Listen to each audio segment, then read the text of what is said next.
Hello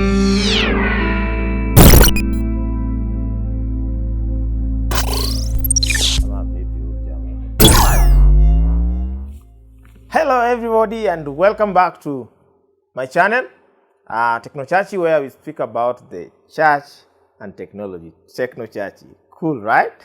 I know you think it is cool.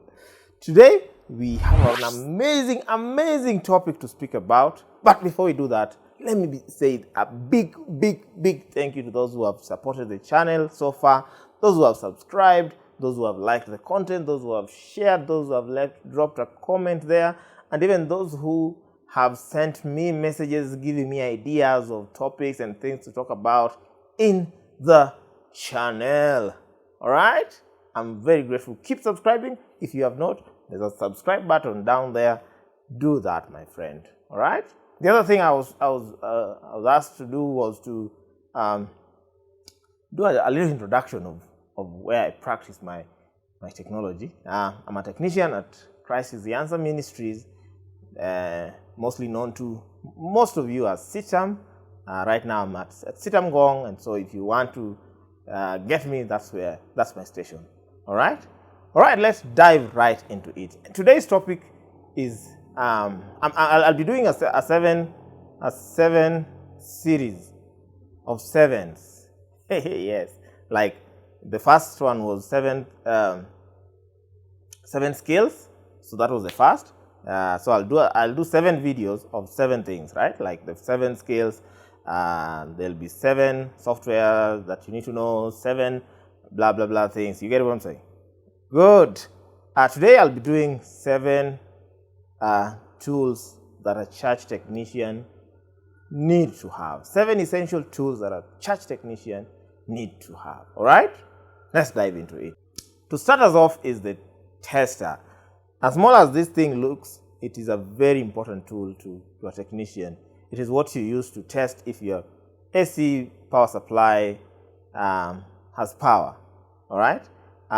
It comes handy mostly when you're doing repairs before you open a socket or open a switch or open a circuit breaker. You first need to test to ensure that there is power, whether there is power or not, so that you don't get electrocuted. It also helps you to do a diagnosis when you realize that your power supply is not good. You can trace and find where the issue is, all right, using this tool. It helps you know where the power supply was cut, where there is no continuity, and so that you can do proper repairs. The second tool is this amazing tool called the screwdriver. As the name suggests, it drives screws.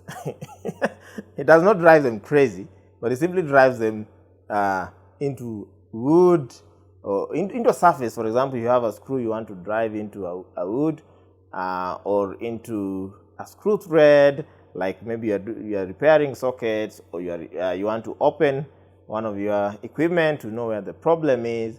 This is what you use for that. And the one that I have is a bit amazing. It's a 2-in-1. You get this? On this side is what we call a star. This side is a flat. So if you need a flat, you do that. If you need a star, you do that.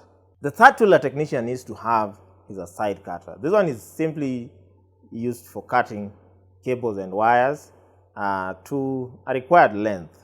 When you are doing your terminations, you are doing your cable repairs, or you are doing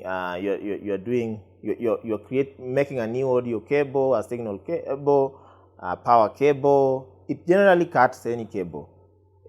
This is a fairly sizable one. There are bigger ones for bigger cables and smaller ones. Let me show you the smaller one.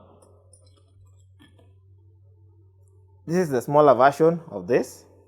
You see? Is for cutting very smaller cables, because sometimes it's in a place where this can't get, so you use the smaller one to cut. But this cannot cut the bigger cables, so you use the bigger ones. The fourth tool a technician needs to have is the soldering gun or the soldering iron. It has something we call a soldering bit here, which is replaceable. You can unscrew this and just change the bit. This is a fairly affordable one. I think it's It's about 250 shillings. I think I can't remember how much I bought it for. You simply plug this into power.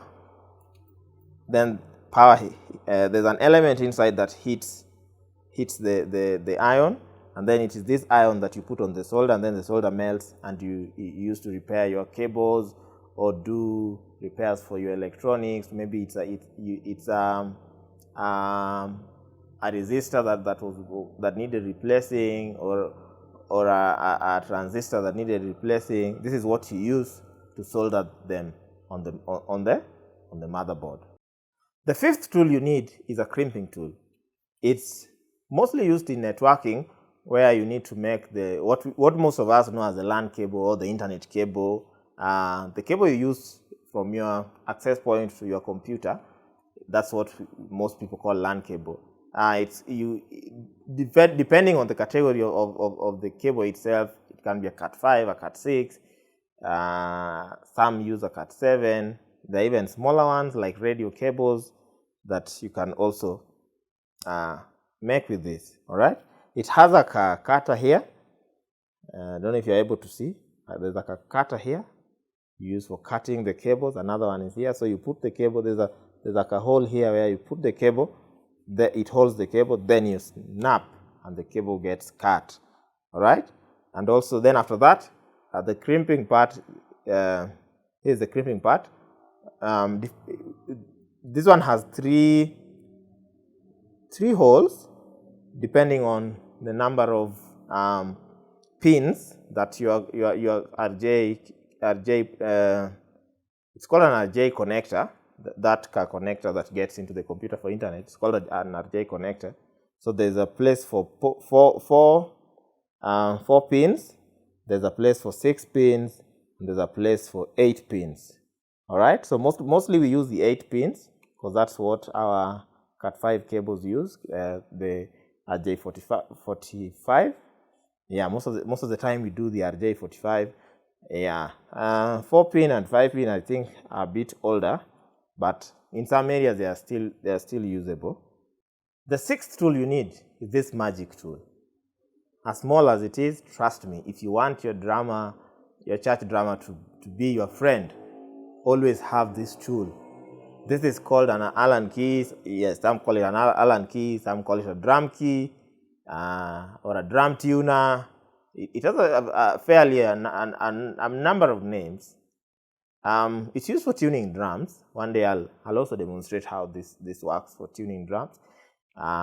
When you need to change your drum skins, or you need to change the bolts and the nuts that your drum is fastened with, this is what you use to screw or unscrew, to tighten and to loosen.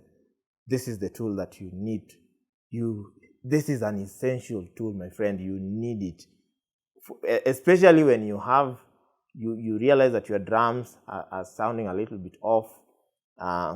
They need to be tuned, and this is what you use for tuning your drums. Now, the seventh tool that I need to speak about, I think there's a picture here. You can just see the picture somewhere. Is it here or here? It's one of these. It's a picture. I'll put a picture there. But I've ordered for one, but it has not come. Shipment manenos. My international supplier is telling me, traveling bans na vitu kama hizo cause of COVID and you get. It's a cable tracker and a cable tester combined. I'll show you the picture, how it looks like. You use it to know if your cable is faulty.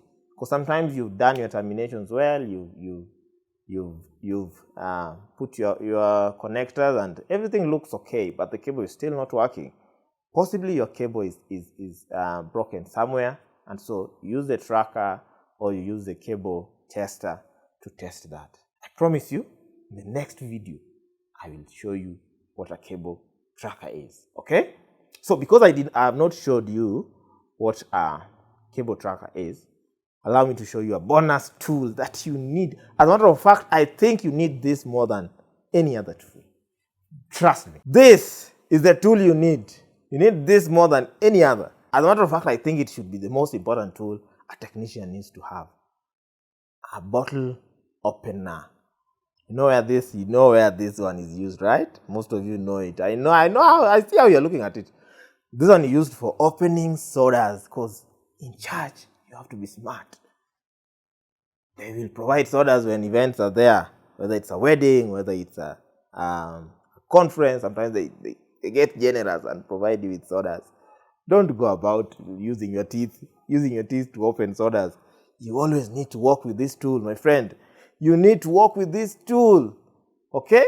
So that when they bring their crate, you tell them, don't worry, I've got this covered, okay? So you just you pull the tray or the crate, you sit like a boss with one foot on the crate, you pull a bottle and you open the soda. As simple as such. You need this tool. Otherwise, for me, it's been real, it's been good. Thanks for following this channel. Thanks for subscribing. Thanks for leaving your comments in the comments section. Keep telling me some of the topics. Keep giving me ideas of it's still a fairly new channel. I've not even gotten to 100 subscribers yet, and you have not subscribed. So please, if you have not subscribed, please do subscribe. Okay? If you do that, you will be blessed, because you came, as I usually say, and then we build this church together. Okay? If you want me to shout out your media team also, let me know down there. I will be able to shout out to your media team. Okay? From me, my name is Hansel, and this is Techno Church.